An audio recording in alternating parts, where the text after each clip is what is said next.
Greetings, family. This is Brother Ron. You are listening to and watching We All Be News, news-free Dixie for the 21st century. Can you dig it? Blacktastic greetings, family. This is Brother Ron. I want to share some thoughts and stuff I've been thinking about, fermenting in my mind. Okay, I want to talk about two things: Mike Tyson, Denzel Washington. Start off with Mike Tyson. Brother Eddie Griffin, the prophet. You know, this is the year of the black comic, the year of the truth tellers, but the truth tellers happen to be comics like Cat Williams and Eddie Griffin. But I remember Eddie Griffin said some years back that every great black man can't just be great. They got to have an asterisk by their name, by their legacy. They got to have an asterisk by their name and legacy.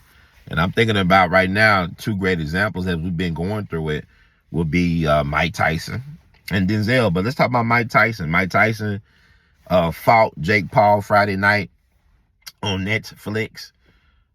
Jake Paul was paid $40 million. Mike was paid $20 million. And this was already arranged as the pay deal. To me, it's like I thought in boxing on those type of sports that the winner gets the most money. And I guess Jake Paul won, of course, but I'm talking about they already predetermined that Jake Paul will get $40 million. And Mike will get $20 million, which is interesting. And Mike Tyson is one of the greatest boxers of all time, period. You know, I don't care what happened on Friday. It doesn't really bother me because I look at, okay, he's 50-7. That farce, whatever that stage play on Friday, whatever it was a sanctioned fight, So it's on his official record. So he's 50-7. I think Jake Paul's like 11-1, but he has on his resume that he defeated Mike Tyson. But Mike Tyson 50 wins. Out of those 50 wins, he got 44 knockouts, which is impressive. You know, 44 knockouts out of 50 wins. That's really incredible. Then I believe he had a 37 straight win streak. You know, like he was knocking everybody out. He was the youngest champion. You can't take that away from Mike Tyson. Iron Mike will always be that guy to me, regardless of whatever he went through, you know, all this stuff inside and outside the ring, the circus. The world is not only a stage, the world is a circus. So with that said, that doesn't diminish Mike Tyson to me. As a matter of fact, it plays into a narrative of sometimes our great black athletes staying too long in the arena, in the ring, on the court, in the field. You know, it's not nothing new. I think about a lot of the great heavyweight champions or boxing legends who probably stayed around too long. I remember, you know, reading about Rocky Marciano. He fought Joe Louis and he won. No, Rocky Marciano is undefeated, just like Floyd Mayweather. But you know, Rocky Marciano was a heavyweight champion, undefeated, you know, pristine record. And you could argue and debate why that is. I believe because, you know, he had them good old boys back to him. He was Italian American. And I'm not, you know, and the mob was running boxing back in the day at Madison Square Garden and whatnot. And what's interesting, you know, Rocky Marciano died in a plane crash, unfortunately, with the son of a prominent mafia boss. Something like that. Somebody that was mob connected. I think his father was a mafia boss or done, whatever. But y'all can look that up all online. That's neither here or there. But when he fought Joe Louis was way past his prime. And I think Rocky Marciano kind of regretted, you know, being too hard on Joe Louis because he saw better days. But it is what it is. I even think about Muhammad Ali, the punishment he took. I mean, Larry Holmes, you know, he whooped that trick. No disrespect to Ali, the greatest, but Ali stayed in the ring too long, and we saw the after effects of him staying in the ring allegedly too long. And I think about Sugar Ray Robinson, a lot of boxing greats, even Sonny Liston, how he went down to Ali twice, and you know, he's one of the all-time heavyweight greats. To me, like Mike Tyson's like an updated version of Sonny Liston. And Sonny Liston to me is like a top 10 heavyweight, maybe even top 5 on some lists. And I'm not the greatest expert, but I'm just saying I'm looking at his impact. Or even how Jack Johnson went out against Jess Willard. You know, some people say he threw that fight in Cuba. Now, people say he actually was legitimately knocked out or was out of it. I could say maybe he threw the fight because he didn't condition himself the way he should have conditioned himself. and he wanted to get back into the States because he was tired of being on the run. He wanted to come back home, and he did his time in Leavenworth for the Mann Act for sleeping with white women across state line. He was punished for having consensual sex with white women while he was traveling around America. He married a lot of white women, but that's neither here or there. But you look at all the greats, they got asterisk. You know what I'm saying? Like, they stayed too long. They lost, great upset, stuff like that. So Mike Tyson, that's not nothing new. I remember when there was the Tyson Lennox Lewis fight here in Memphis, Tennessee, the city of good abode, 2002, the summer of 2002. Like, Memphis was like Las Vegas, New York, and LA all in one. It was amazing that weekend to see. I mean, I saw FUBU people, saw Russell Simmons along with his brother Reverend Ron. There was a horse and carriage downtown Memphis. Saw Evander Holyfield, Alonzo Mourning, Charles Oakley. Charles Oakley, they call him Oak Tree. Charles Oakley. He really was a big dude. Jermaine O'Neal. I think Thomas Hitman Hearns, who was born in Memphis, but I believe he was raised in Detroit like Aretha. Thomas Hitman Hearns. I saw them out at Peabody. Then saw Dave Chappelle at the corner of a back entrance or whatever. And this is like 2002, before anybody knew who Dave Chappelle. I knew who Dave Chappelle was because I was a fan of his since Robin Hood, Man in Tights, Nutty Professor, Half Baked. And he was doing correspondence work for the Tonight Show, I believe, for Jay Leno. And so he was in the corner, minding his business. Nobody wasn't bothering him. Everybody trying to get a picture with Alonzo Mourning. And he wanted to take pictures of Evander Holyfield, all them guys. And I approached him with my mom, my sister, and my brother. I said, man, you Dave Chappelle. I know you are. I love you. I'm a fan. Robin Hood, Man in Tights, Half Baked. And he had a look on his face like, you actually know who I am. Like, he did HBO specials back then, right? But I told him, like, you about to be big time, man. It's only a matter of time for you. But I told him that this is 2002. Fast forward to 2003, Chappelle's show comes out on Comedy Central, and the rest is history. But anyway, let's get back to the story. But Mike Tyson was talking like, I'm gonna eat your children. I'm gonna pulverize them. I'm a machine. I'm a killer. It's not a quiz. It's not a quiz. I'm gonna eat your children. I'm gonna devour your children. I'm gonna slap your mama. He was saying all that stuff to hype up this, on the sale tickets to hype it up. And a lot of us thought that Mike Tyson was gonna beat down Lennox Lewis. And Lennox Lewis is a great boxer. He's an all-time great. And we know this now, but he was great then. But, a lot of us was shocked and disappointed that Mike Tyson didn't back up the hype. You know what I'm saying? Then in the press conference afterwards, he said, I love Lennox Lewis. I love his mom. I love his children. I'm not going to eat anybody's children. I love Lennox. He was saying all that. But it was interesting. But Mike Tyson is an interesting person. And I honestly do believe that the prison changed Mike Tyson. That maybe, he wasn't the same Mike Tyson as he was before prison. And it was an injustice. And I'm glad that Donald Trump, who was a friend, supporter of Mike Tyson, he always stood 10 toes down for Mike Tyson. And they still close to this day. And he talked about Mike Tyson being innocent and set up and things like that. So I really respect Donald John Trump for that, as well as for defending Michael Jackson. But we always talk about the Central Park Five. But this is not about Donald Trump today. It's about Mike Tyson. So with that said, even when he lost to Lennox Lewis, who was an all-time great, of course, it was disappointing in the moment. But in hindsight, he's still a great. But with the Jake Paul fight, I haven't seen it. To be honest with you, I'm not interested in seeing it. I may look at it one day. The Jake Paul Mike Tyson fight, I heard about what internet is undefeated, social media, what y'all talk about it, when it came down to it. Mike Tyson looked good in the early round, then like he lost win, but also people talking about how he was hesitant, like he was biting his glove because he wanted to do an uppercut or maybe a dual kick. He wanted to hit Jake Paul, but I guess they had a contract saying you can't hit the pretty boy in his face. Because you don't want Jake Paul to end up like Mickey Rourke. When Mickey Rourke was a Hollywood sex symbol.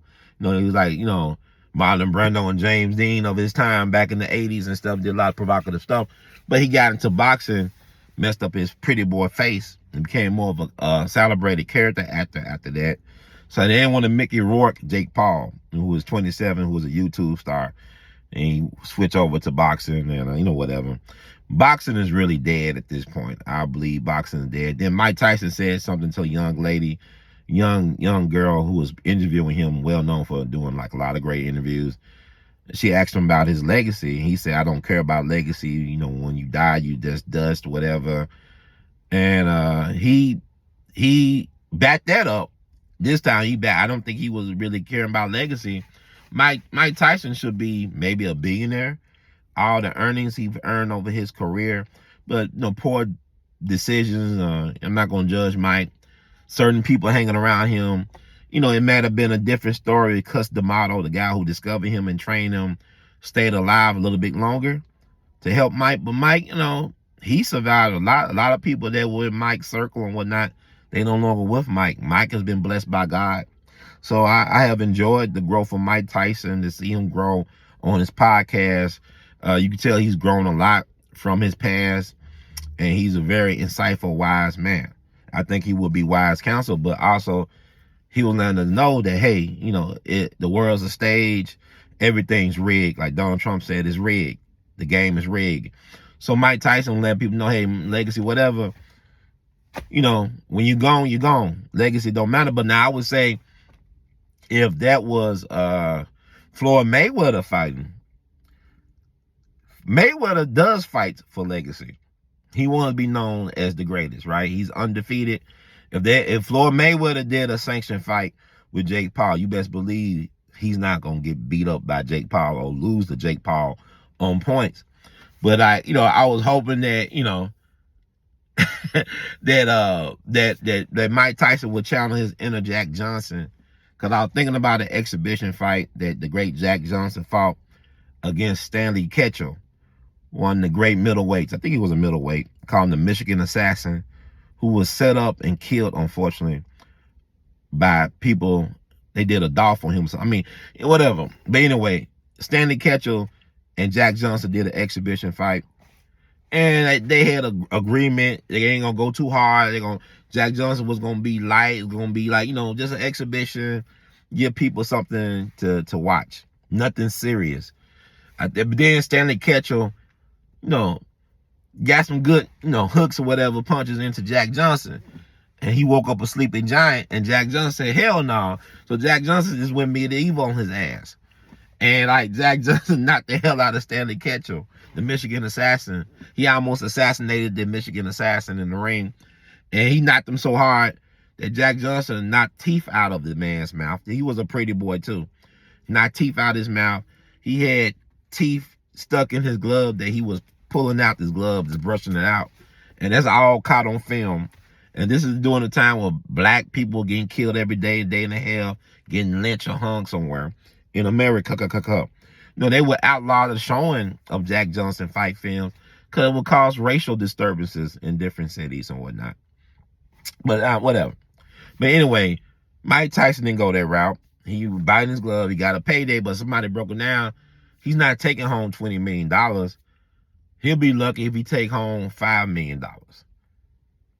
So I don't know. I thought Mike Tyson was doing pretty well with his cannabis stuff or whatever. I don't know what his pocket's looking like, but I know he's not broke. Like, he's not regular people broke. He's rich people broke, if anything. But God bless Mike Tyson. Like Tupac said, I ain't mad at you. Get your bed, get your money, do your thing. And I disagree with Iron Mike Tyson. He will be remembered. He's an all-time great. But he went out like a lot of our greats, But at least he went out, standing.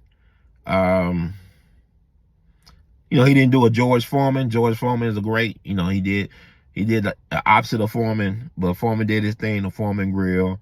He rehabilitated his image, and it's never over till it's over. So Mike, looking forward to your next adventure. Mike Tyson probably could just do speaking engagement like he did his one-man play and will sell out arenas because people love Mike Tyson. He's one of the most fascinating individuals in American history. I would say that. But, okay, talk about Denzel. I'm a Denzel fan. He was my favorite actors of all time. Denzel is an all-time great. I don't know any truly bad Denzel movie. Now, one movie I thought it was a horrible movie when I first saw it was Roman J. Israel Esquire. It's like Denzel playing radio. He like was some type of idiot savant, criminal defense wizard, lawyer. He was like maybe had Asperger's, but he was a brilliant legal mind. And I was like, like a quirky character. And I saw this for the first time back in 2017. He had a strong cast, Colin Farrell and the sister who's married to Jeffrey Wright, who does always play Coretta Scott King in all those civil rights movie. She always playing Coretta, but she did a good job. Colin Farrell. It was a strong ensemble cast, but I was not impressed, and a lot of us were conflicted and perplexed by Denzel's performance in that movie when I saw it back in 2017 in the theater. Now, fast forward to 7 years later, because it came out, I believe, 2017.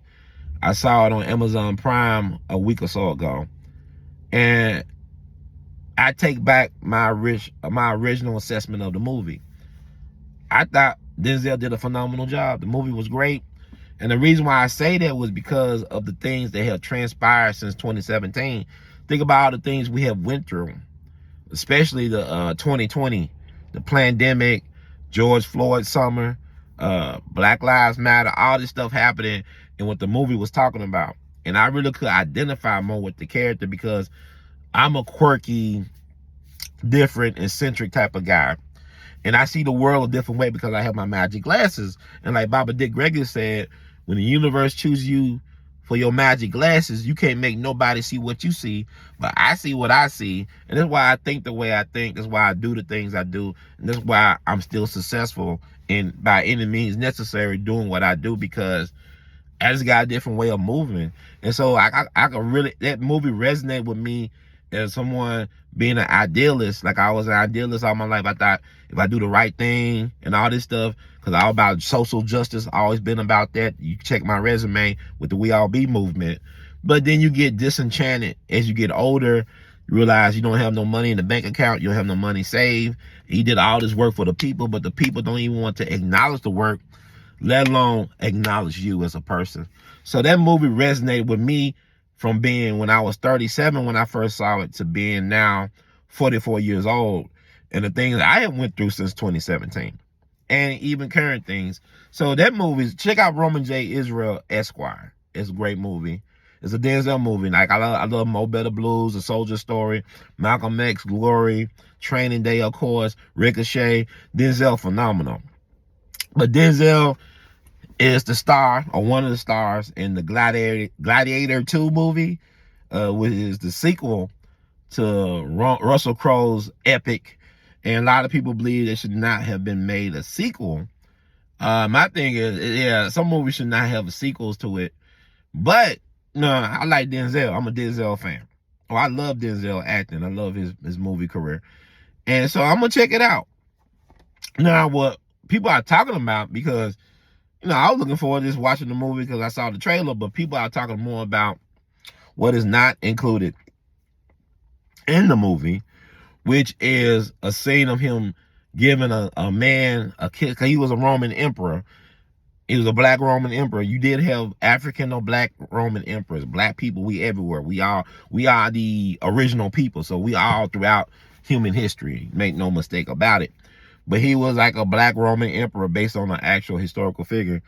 And he gave somebody, a man, the kiss of death. He kissed the man on the lips, marking him for death, because he said he killed the man 5 minutes later.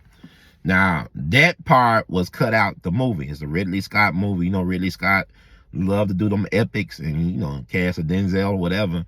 American Gangster. I love American Gangster. I like it for what it is. But anyway, it's hard to say there's ever been a bad Denzel movie. Might be some over-the-top type of things, but have there ever been really a bad Denzel movie? Great selection. People say, well, he plays himself in all his movies. It's not that necessarily he plays himself in all his movies, like people say that about Samuel Jackson or Al Pacino or Robert De Niro. It's that they just been great for such a long period of time, and they've been in so many different things. So it's sometimes like Morgan Freeman. I don't know what that means. They're just playing themselves. Roman J. Israel, look at that. I think Denzel did a good job of disguising himself in that role. And I love the Equalizer movie, especially the last one was phenomenal. But getting back, Denzel said he kissed a man in the movie for Kiss of Death. And they took the scene out the movie. He talked about it. Nobody would ever known outside the movie people who made the movie that Denzel kissed a man on the lips. But Denzel wanted to tell the world, I kissed a man on the lips. They cut it out the film. I guess they got chicken. Now, this is the same man that says he would not kiss Julia Roberts on film because he didn't want to make black women uncomfortable. But yet he'll brag about kissing a man that did not make the cut. And I guess because, I mean, it's a rainbow time. I don't know. Maybe Denzel is a part of that Hollywood system. People say, well, he avoided it. Now, he's Church of God in Christ. His daddy was a preacher. But, you know, Denzel said he got no one to leave the party. It was Denzel that they said told Will Smith not to kiss a man on the lips in a movie. That movie he did where he played Sidney Poitier's alleged son. He lied like he was Sidney Poitier's son, based on a true story of a grifter, of a black grifter that Will Smith played. Anyway, y'all can look all that up. I can't think of the name of the movie right now. I want to say 6 Degrees of Separation, but I don't know. This may not be the name, but I ain't gonna look it up. Look at the Will Smith movie where he played a gay dude, gay grifter that acted like he was Sidney Poitier's son.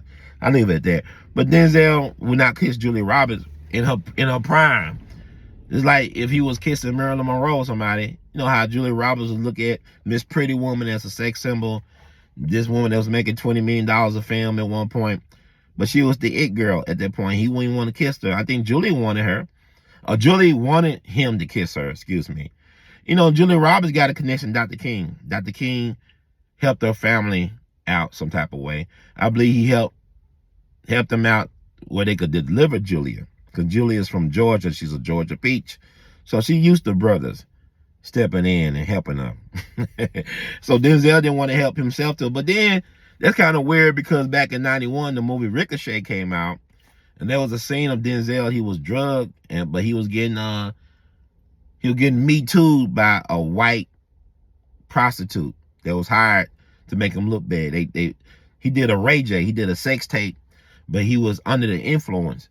And they basically did a deep fake. But he was like, he had the white girl, the white prostitute, the white Nazi supremacist, whatever girl, riding him. They recorded it. But what they did was they took audio from him at a restaurant, at a cafeteria, talking to the waitress, and they imposed that audio over the image. And so, like, you know, the video, cause I think he was running for mayor or something like that. He was trying, because the movie is a good movie. The villain in the movie is John Lithgow. The hero is Denzel. He plays a cop that stopped John Lithgow. He becomes a city hero. They are vetting him to run for high office, I believe mayor. I think it's Los Angeles somewhere. He had Ice-T in there as well, too. And then John Lithgow wants his revenge. And so he sets up Denzel. It's a great movie. Ricochet, I ain't seen it in a while, but like I said, it's hard that I can't think of any bad Denzel movies.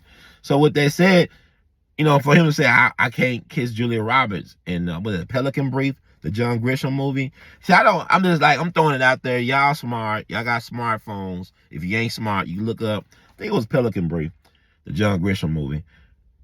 But he did let a white girl ride him on the movie camera.